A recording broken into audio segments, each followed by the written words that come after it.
जय श्री राम। बहुत बहुत स्वागत करता हूं आप सभी का एक बार फिर से आपके ही अपने YouTube चैनल पर। मैं पंडित आशीष शर्मा लेकर आया हूं बहुत अहम जानकारी कि आने वाला महीना है मई 2023 का, और मई 2023 में बन रहा है 6 ग्रहों का एक योग। जैसा कि आपने थंबनेल में पढ़ लिया होगा कि 6 ग्रहों का संबंध एक ही भाव से बन रहा है। अगर आप गोचरीय स्थिति को देखेंगे तो गुरु, राहु, सूर्य और बुध, ये 4 ग्रह मेष राशि में वर्तमान में गोचर कर रहे हैं। केतु का संबंध भी इससे है, 5वां ग्रह, और शनि की दृष्टि भी वहां पड़ रही है। तो टोटल 6 ग्रह मई के महीने में एक ही भाव से संबंध बनाते हैं। इसका मतलब है जिस भाव से जितने ज्यादा ग्रहों का संबंध बनता है वो भाव फलित होता है। आप कुंडली को उठा के देख लीजिए कि आप देखिए कि किस भाव से ज्यादा ग्रह बनते हैं। अगर मान लीजिए आपके 9वें घर में भाग्य स्थान में बहुत सारे ग्रहों का संबंध है तो कहीं ना कहीं आप भाग्यशाली हैं, आपका भाग्य साथ देगा। धन भाव में बन रहे हैं तो धन के लिए अच्छा होगा। पंचम भाव में बन रहे हैं तो आपकी संतान, आपकी शिक्षा, आपकी बुद्धि, इनके लिए अच्छा हो जाता है। आप बहुत सारी डिग्रियां पढ़ाई कर लेते हैं। प्रॉपर्टी के भाव से बनता है तो बहुत सारी प्रॉपर्टी व्यक्ति पे हो जाती है। तो इसी तरीके से गोचर में बन रहा है मई के महीने में एक ऐसा योग जहां 6 ग्रहों का संबंध एक ही राशि से बनता है। अगर हम काल पुरुष के बारे में बात करें तो जितने भी योग, धन योग, राजयोग ज्योतिष शास्त्र में लिखे गए हैं, बताए गए हैं, बनाए गए हैं, वो काल पुरुष की कुंडली पर ही आधारित है। कि काल पुरुष को उन्होंने एक सिंबल माना है, एक मेन आधार माना है कि काल पुरुष के लिए पंचम भाव लक्ष्मी त्रिकोण है, नवम भाव लक्ष्मी त्रिकोण है। एक सूर्य उसका मालिक है, एक बृहस्पति उसका मालिक है। तो वो सूर्य गुरु एक साथ चल रहे हैं। उनके साथ शनि जो कर्म और लाभ के मालिक होकर उस पर दृष्टि दे रहे हैं। इसका मतलब ये एक केंद्र त्रिकोण का एक बहुत अच्छा राजयोग बन रहा है। अब ये राजयोग किस राशि के लिए कैसा है उसके बारे में इस वीडियो में चर्चा नहीं होगी। यहाँ चर्चा सिर्फ उस बात पे होगी कि मई के महीने में ऐसी कौन सी 6 राशियां हैं जो अन्य 6 राशियों के मुकाबले ज्यादा इस महीने लाभ प्राप्त करेंगी। वैसे तो मासिक राशिफल हम इस महीने का दे चुके हैं, लेकिन इस वीडियो के अंदर हमारी जो चर्चा होने वाली है उन 6 राशियों के बारे में खास होने वाली है कि भाई अगर इन 6 राशियों में से कोई सी भी एक राशि आपकी है तो आप कहीं ना कहीं एक अच्छे लाभ की तरफ जाते दिख रहे हैं। वो ग्रह आपको मिलकर धन योग, राजयोग देगा। वो ग्रह मिलकर आपको कार्य क्षेत्र में तरक्की, उन्नति देगा।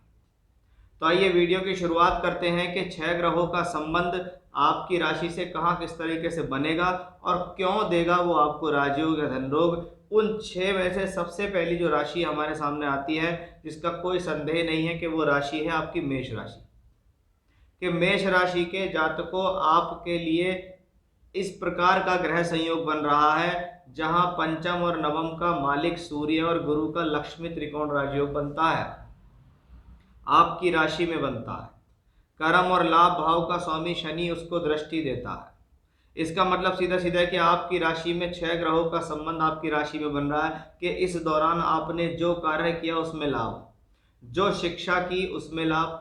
कहीं ना कहीं आपका भाग्य और आपके इष्ट आपका साथ देंगे, क्योंकि बृहस्पति भी वहां है। बृहस्पति धन का कारक है, संतान का कारक है। आपकी शिक्षा, विद्या, बुद्धि के मालिक सूर्य से संबंध बनाता है। यानी ये एक बहुत बड़ा गठजोड़ आपकी राशि में बन रहा है।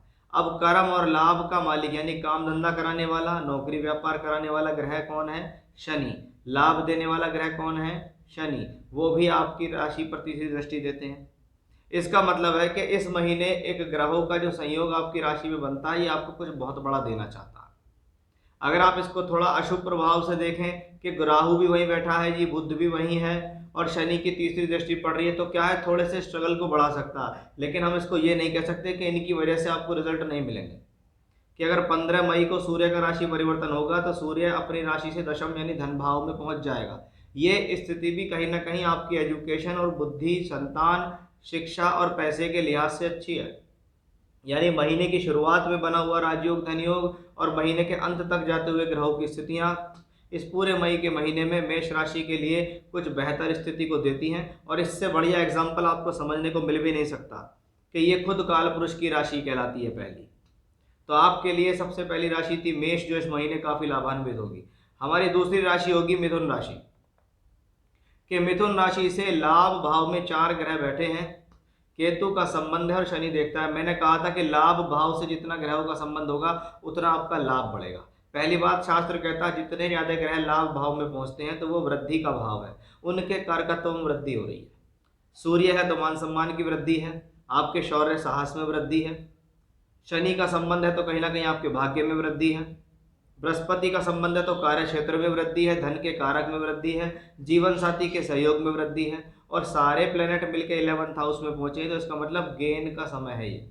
ये समय तरक्की का है, चाहे आपको लाभ बढ़ जाए, चाहे आपको कोई डीलिंग मिल जाए, चाहे आपको कोई नौकरी प्राप्त हो जाए, प्रमोशन हो जाए, एक से अधिक माध्यमों से पैसा कमाने का मौका। कि भी अब तक सिंगल तरीके से कमाता था, लेकिन मई का महीना मेरे लिए ऐसा आया जिसमें मैंने एक से अधिक माध्यमों से पैसा कमाया।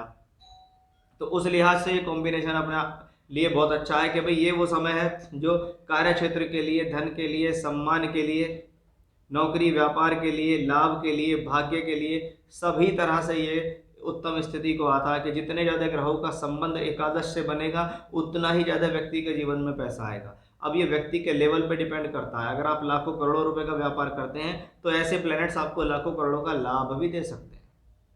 तो वो एक बहुत अच्छी स्थिति मुझे यहाँ दिखाई दी, और शुक्र का भी इसमें बहुत बड़ा सहयोग रहेगा, क्योंकि 2 मई में शुक्र का राशि परिवर्तन होगा और शुक्र पंचमेश होकर आपकी राशि के अंदर आ जाएंगे। यानी ये एक बहुत अच्छी स्थिति मई के महीने में हमें मिथुन राशि के जातकों के लिए दिखती है।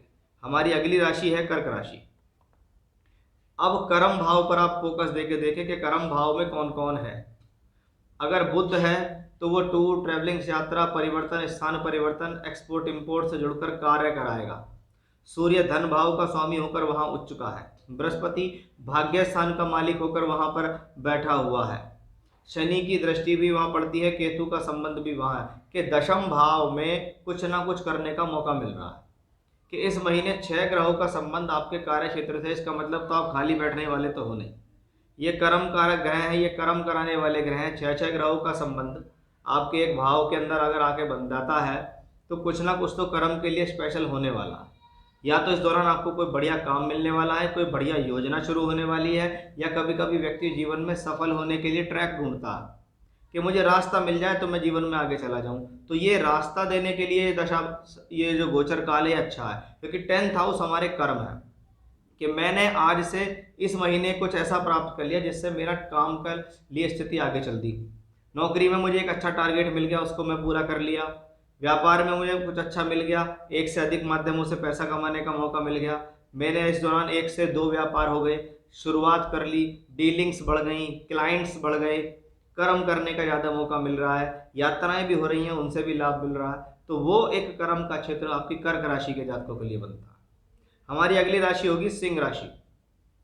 कि भाग्य स्थान पे बने हुए 6 ग्रहों का संबंध आपके भाग्य के लिए अनुकूल है, और जब 9th हाउस में ये योग बनता है तो मैं बहुत बार कहता हूं कि ये कहीं ना कहीं आपके पूर्व पुण्यों का फल है। कि आपकी राशि का मालिक नवम भाव में उच्च का, और यही राशि का मालिक सूर्य दशम भाव में 15 मई के बाद दिग्बली हो जाएगा। पंचम भाव लक्ष्मी त्रिकोण का मालिक बृहस्पति वहां है, सूर्य वहां पहुंच गया। लाभ का मालिक बुध, दो लाभ का मालिक है बुध, एकादश भी और दशम भी है तुम्हारा दूसरा भी। तो सूर्य, बृहस्पति, बुध, इनका सहयोग दशम से नवम भाव से बन रहा है। इसका मतलब है कि भाग्य स्थान से कुछ बेहतर होने वाला है।